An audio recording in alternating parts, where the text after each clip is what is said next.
Praise the lord అండి. అందరికీ దేవుని మహాకృపను బట్టి అందరూ క్షేమంగా ఉన్నారని అనుకుంటున్నాను. అయితే అందరూ నా గురించి ప్రార్థన చేయండి. కొంచెం నిన్నటి నుంచి నాకు హెల్త్ బాగలేదు. అందరు నా గురించి ప్రార్థన చేయండి. అసలు నేను ఇప్పుడు కొన్ని మాటలు చెప్తానని కూడా అనుకోలేదు, కానీ దేవుని కృప, దేవుని ప్రేమ అండి. ఆయన కొంచెం నాకు బలం ఇచ్చే ఆయన కొన్ని మాటలు నా చేత మాట్లాడిపిస్తున్నాడు. అయితే ఈరోజు దేవుడు అంటున్నాడు, నీకున్న శ్రమలను బట్టి, ఆపదలను బట్టి, ప్రతికూల పరిస్థితులను బట్టి దేవునందు విజ్ఞాపన చేస్తున్నావా అని అడుగుతున్నాడండి. అయితే మనకి ఎప్పుడైనా కానీ శ్రమలున్న, ఆపదలున్న, ఎంతసేపు నాకు నెమ్మది లేదు, సమాధానం లేదు, ఏమి తోచట్లేదు అని ఆలోచించుకుంటూ కూర్చుంటామండి. అలా కూర్చోవడం వ్యర్థమే. ఎప్పుడైతే నీవు దేవుని యందు విజ్ఞాపన చేస్తావో దేవుడు సమాధానం ఇస్తాడండి మనకి. అయితే మనకు వచ్చిన శ్రమలను కానీ, ఆపదల గురించి కానీ మనం దేవునందు విజ్ఞాపన చేయాలండి. అయితే ఈ రోజుల్లో చాలామందికి ఇది ఒక ప్రాబ్లం ఉంటుందండి. ఏంటి అని అంటే, దేవుని సన్నిధికి ఇంట్లో ఉన్న వాళ్ళందరూ రారు. ఎవరో ఒకరు ఉంటారండి ప్రతి ఒక్కరి ఇంట్లో. వాళ్ళు దేవుని సన్నిధికి రావడానికి అంత ఇంట్రెస్ట్ చూపరు. అయితే వాళ్ళు ఒకవేళ మన ఇంట్లో ఎవరైనా ఇట్లా సన్నిధికి రాకపోకుండా ఉండడము, వాళ్ళ సన్నిధిలో గడపట్లేడు అని చెప్పి మనకు బాధగా ఉంటుంది కదండి. అలాంటి టైంలో మనం వాళ్ళకి ఎంత అర్థమయ్యేటట్టు చెప్పినా కూడా వాళ్ళకి అర్థం కాదండి. మనం వాళ్ళకి చెప్తాము, అది తప్పు, దేవుని సన్నిధిలో గడపాలి, టైం ఎందుకు వృధా చేస్తున్నావు అని చెప్పి మనం చెప్పినా వాళ్ళకి అర్థం కాదండి. కానీ మన బాధ్యత చెప్పడము. మనం చెప్పేంత వరకు చెప్తాము. తర్వాత వాళ్ళు వినట్లేదంటే వాళ్ళని మనం దేవుని యందు ప్రతిరోజు వాళ్ళ గురించి విజ్ఞాపన చేయాలండి. అంతే, ఇంకా మనం చేసేది ఏముండదు. దేవుడే చూసుకుంటాడు ఇంకా వాళ్ళని. ఎందుకంటే ఒక మనిషికి మనము ఎంత చెప్పినా వినడం లేదు అని అంటే మనం చెప్పిన వాళ్ళు అర్థం చేసుకోలేరండి అసలు. ఇంకా మనం ఏం చేయలేం అలాంటి టైంలలో. వాళ్ళని దేవునికి అప్పగించడం తప్ప. వాళ్ళ బదులు మనం దేవుని యందు మొర్ర పెట్టడమే అండి. అయితే మన తండ్రికి మనం ప్రార్థన చేయాలండి. అయితే యేసయ్య, నేను వాళ్ళు ఎంత చెప్పినా వినట్లేదు, నా కుటుంబం వినట్లేదు, వాళ్ళ గురించి వాళ్ళ తరఫున నేను ప్రార్థన చేస్తున్నాను, నీకు విజ్ఞాపన చేస్తున్నాను, వాళ్ళని మార్చేసేయ్యా అని చెప్పి మనం ప్రార్థన చేయాలి. నువ్వేమైనా చెయ్యేసేయ, కానీ వాళ్ళ మనసును మార్చు, వాళ్ళకి మారు మనసు దయచేయి అని చెప్పి మనం ప్రార్థన చేస్తే ఖచ్చితంగా దేవుడు వాళ్ళకి మారు మనసు దయచేస్తాడండి. అయితే మనం ప్రతిరోజు వాళ్ళ గురించి ఇలా విజ్ఞాపన దేవుని దృష్టికి తీసుకెళ్ళాలండి. ఏదో ఒకరోజు చేసామా ఇంకా ఆపేసామా అన్నట్టుగా ఉండకూడదు. ప్రతిరోజు వాళ్ళ గురించి ప్రార్థన చేయాలండి. దేవుని యందు విజ్ఞాపన మనం ఖచ్చితంగా చేయాలి. అయితే లూకా సువార్తలో ఇలా ఉంటుందండి. 18వ అధ్యాయము 2వ వచనం నుంచి చూద్దాము. దేవునికి భయపడకయో మనుషులను లక్ష్య పెట్టకయో నుండి ఒక న్యాయాధిపతి ఒక పట్టణములో ఉండెను. ఆ పట్టణంలో ఒక విధవరాలు ఉండెను. ఆమె అతని యొద్దకు తరచుగా వచ్చి, నా ప్రతివాదికి నాకును న్యాయము తీర్చమని అడుగుచూ వచ్చెను. కానీ అతడు కొంతకాలము ఒప్పకపోయాను. తర్వాత అతడు, నేను దేవునికి భయపడకయో మనుషులను లక్ష్య పెట్టకయో ఉండినను, ఈ విధవరాలు నన్ను తొందర పెట్టుచున్నది కనుక ఆమె మాటి మాటికి వచ్చి గోజాడుకుండునట్లు ఆమెకు న్యాయము తీరుస్తానని తనలో తాను అనుకొనెను. మరియు ప్రభు ఇట్లనని, అన్యాయస్తుడైన న్యాయాధిపతి చెప్పిన మాట వినుడి. దేవుడు తాను ఏర్పరచుకొనిన వారు దివారాత్రులు తన్ను గూర్చి మొర్ర పెట్టుకొని చుండగా వారికి న్యాయము తీర్చాడా? ఆయన వారికి త్వరగా న్యాయము తీర్చును. ఆమేన్. అయితే దేవుడు ఏమంటున్నాడంటే, ఒక పట్టణంలో అది దేవునికి భయపడని వాడు, మనుషులను లక్ష్య పెట్టని వాడు ఒక న్యాయాధిపతి ఉన్నాడు. అయితే ఆ ఊర్లో ఒక విధవరాలుకి మరి ఒక ప్రతివాదికి ఏదో గొడవ అయి ఉంటుంది. అయితే న్యాయం తీర్చమని ఆమె పలుమార్లు ఆ న్యాయాధిపతి దగ్గరికి వెళ్తే తను అసలు పట్టించుకోడు అనమాట. కానీ ఆమె పలుమార్లు వెళ్ళి గోజాడుకుంటూ ఆ న్యాయాధిపతికి అనిపిస్తుంది, ఈమె ఎన్నిసార్లు వచ్చి అడుగుతుంది, ఏదో ఒక న్యాయం తీర్చాలని తన మనసులో అనిపిస్తుంది. అయితే దేవుడు అంటున్నాడు, అన్యాయస్తుడైన ఆ మనిషి న్యాయం తీర్చాలని అనుకుంటే న్యాయస్తుడైన నీ దేవుడు నీకు న్యాయం తీర్చడా అని చెప్పి దేవుడు అంటున్నాడండి. నిజమే కదండి. ఒక్కొక్కసారి మనం మన పరిస్థితుల గురించి కానీ, శ్రమల గురించి కానీ దేవుని యందు మనము విజ్ఞాపన చేస్తాం, కానీ న్యాయం తీర్చడా, సరే ఇన్నిసార్లు ప్రార్థన చేస్తాను ఇంకా సమాధానం ఇవ్వట్లేదు దేవుడని మనము దేవుని అపార్థన చేసుకుంటామని. కానీ అట్లా కాదండి. మనం దేవుని అందు విజ్ఞాపన చేస్తే దేవుడు ఖచ్చితంగా మన విజ్ఞాపన ఆలకిస్తాడండి, న్యాయం తీరుస్తాడు, దేవుడు ఖచ్చితంగా కార్యం చేస్తాడు. మనం ఎప్పుడు ఇలా పాడైపోతున్నారే నా కుటుంబంలో అనే బాధపడము, వాళ్ళకి వీళ్ళకి చెప్పుకుంటూ ఉండడం కానీ దేవుని యందు విజ్ఞాపన మాత్రం చేయాలండి. చాలామంది చెయ్యరు, వాళ్ళకి వీళ్ళకి చెప్తూ ఉంటారు, టైం వృధా చేస్తూ ఉంటారు, కానీ దేవుని యందు నమ్మిక ఉంచరు, విశ్వాసం ఉంచరు. మనం ఇట్లా ఒక వ్యక్తి గురించి విజ్ఞాపన చేస్తే దేవుడు ఖచ్చితంగా కార్యం చేస్తాడండి. మనం నమ్మకం ఉంచాలండి. అప్పుడు దేవుడు మన విజ్ఞాపనను బట్టి, మన విశ్వాసాన్ని బట్టి తప్పకుండా కార్యం చేస్తాడండి. మన విజ్ఞాపన ఏదైనా సరే, వ్యక్తి మార్పు గురించి కావచ్చు, రోగం గురించి కావచ్చు, బాధల గురించి కావచ్చు, లేకపోతే బ్రతుకులు మారడం కోసం కావచ్చు. అయితే మనం మొదలుపెట్టిన విజ్ఞాపన ప్రార్థన ఏదో ఒక జవాబు వచ్చేదాకా ఖచ్చితంగా చేయాలండి. మనం ఆపొద్దు ప్రార్థన అనేది. అంటే దేవుడు సమాధానం ఇస్తున్నాడా ఇవ్వట్లేదా అని కాదండి. మనము దేవుడు మనకి స్పష్టమైన సమాధానం ఇచ్చేదాకా మనం ఎదురు చూడాలండి. ఒక్కోసారి మన ప్రార్థన చేయగానే దేవుడు సమాధానం ఇస్తాడు మనకి వెంటనే, లేకపోతే కొన్ని రోజులకైనా ఇస్తాడు, లేకపోతే ఇంకా చాలా ఆలస్యంగా కూడా ఇస్తాడు. ఒక్కొక్కసారి సంవత్సరాలు పడుతుంది ఒక్కొక్కసారి మనం ప్రార్థన చేసే కొన్నిటికి. కానీ మనం ప్రార్థన మాత్రం మానొద్దండి. దేవుడు ఖచ్చితంగా జవాబు ఇచ్చేదాకా మనం ప్రార్థన చేస్తూనే ఉండాలి.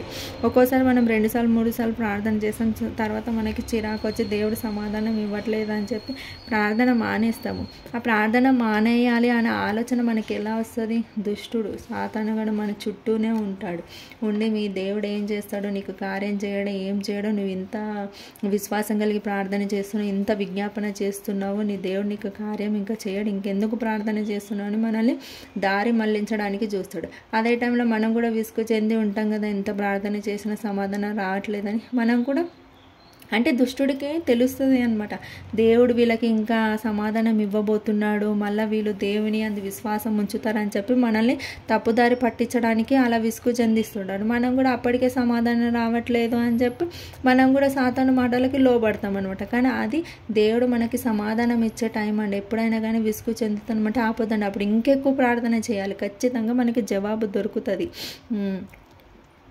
అయితే మనము అది సమాధానం రావట్లేదు అని చెప్పి ప్రార్థన మానేసి ఎన్నో మనం సమాధానం పొందుకోలేము, ఆశీర్వాదాలను పోగొట్టుకుంటాం దేవుని యందు.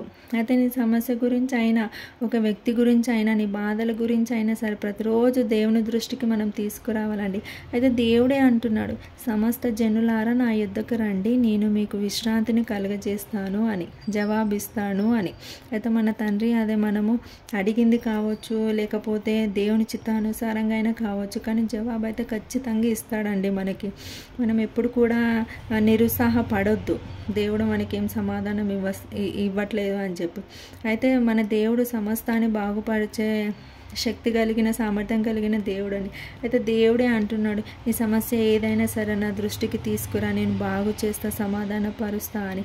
మనం ప్రతిరోజు మన సమస్యల గురించి కానీ, వ్యతిరేకంగా ఉన్న వ్యక్తుల గురించి కానీ, ఆపదల గురించి కానీ, కుటుంబం అంతా కలిగి అయితే ఎప్పుడైనా సరే అండి, మనకి ఏమైనా శ్రమలు ఉన్నా, లేకపోతే ఇరుగు పొరుగు వారి నుంచి మనకి ఇబ్బందులు ఉన్నా, లేకపోతే బయట వ్యక్తుల నుంచి మనకు ఆపదలు ఉన్నా, లేకపోతే అప్పుల బాధలు ఉన్న, ఆరోగ్యం గురించి ఉన్న, ఏదున్నా కూడా అండి మనం కుటుంబం అంతా కలిసి భారం కలిగి ప్రార్థన చేయాలండి. అయితే కుటుంబం కలిసి అందరూ విజ్ఞాపన చేస్తే కూడా దేవుడు ఖచ్చితంగా కార్యాలు చేస్తాడండి. అయితే మనం వీళ్ళు కొందరు అనుకుంటారు, అంటే మేము ప్రార్థన చేస్తే అవుతాయా, మేము విజ్ఞాపన చేస్తే దేవుడు ఆలకిస్తాడని. కానీ అట్లా ఏముండదండి. విశ్వాసం కలిగి నువ్వు చిన్న విజ్ఞాపన చేయి చాలు, దేవుడు ఖచ్చితంగా ఆలకిస్తాడండి. చాలామంది పాస్టర్స్తో చేయించుకుంటేనే అవి కార్యాలు అవుతాయి, లేకపోతే పెద్దవాళ్ళు ఎవరైనా చేస్తేనే దేవుడు ఆలకిస్తాడు, వాళ్ళ విజ్ఞాపన వింటాడని అనుకుంటాడు. కానీ అలా అనుకోవద్దండి. మనం భారం కలిగి, నమ్మకం కలిగి, మోకాల నుంచి ఒక చిన్న ప్రార్థన చేస్తే చాలండి, దేవుడు ఖచ్చితంగా మనల్ని సమాధాన పరుస్తాడు, మనకి సమాధానం ఇస్తాడు, మన విజ్ఞాపన ఆలకిస్తాడండి. నమ్మకం ఉండాలండి దేవుని అందు, అంతే. మనం విశ్వాసం కలిగి, నమ్మకం కలిగి విజ్ఞాపన పలుమార్లు చేస్తే చాలండి, దేవుడు ఖచ్చితంగా ఆలకిస్తాడు. నీకు అసాధ్యమైనది ఏది లేదు, సమస్తము సాధ్యము నీకు. నీకు అసాధ్యమైనది ఏది లేదు, సమస్తము సాధ్యము నీకు. ప్రభువా ప్రభువా సమస్తము సాధ్యం, ప్రభువా ప్రభువా సమస్తము సాధ్యం, అసాధ్యమైనది ఏది లేదు, సమస్తము సాధ్యము నీకు. మన తండ్రికండి అసలు అసాధ్యమైనదంటూ ఏది లేదండి. అన్నీ సాధ్యపరిచే దేవుడు అండి. నమ్మకంతో మనం ఉంటే చాలండి. నమ్మశక్యం కానీ ఆశ్చర్యకార్యాలు చేసే దేవుడు అండి. మీరు నమ్మరా అసలు? ఒక్కొక్కసారి మనకి చేజారిపోతే అసలు మనం ఊహించని రీతిలో దేవుడు కార్యాలు చేస్తాడండి. అసలు మనం అనుకోమన్నమాట. అంటే ఇది నిజంగా జరుగుతుందా అని చెప్పి, ఇంకా దీని పని అయిపోయింది, ఇంకా దీన్ని వదిలేయాల్సిందే, ఇది మనకి రాదు, ఇక్కడి నుంచి సమాధానం రాదు, ఇది మనకి జరగదు అని అనుకున్నప్పుడు కూడా దేవుడు అద్భుత రీతిలో ఆశ్చర్యకార్యాలు చేస్తాడండి. మనం నమ్మకంగా దేవుని అందు విజ్ఞాపన చేసి ఎదురు చూస్తే చాలండి. మన తండ్రి ఒక్క మాట చెబితే చాలండి, కార్యం జరుగుతుంది. ఆయన కార్యం చేసేదాకా నిరీక్షణతో మనము కాచుకొని ఎదురు చూడాలండి. మొదట దేవుని యొద్దకు మనము విశ్వాసం కలిగి రావాలండి.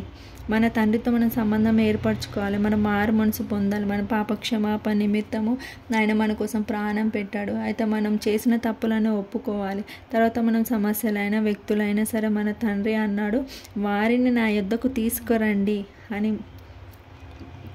మనుషులకి మనము ఎన్ని మాటలు చెప్పినా కూడా అర్థం కాదండి, నమ్మరు.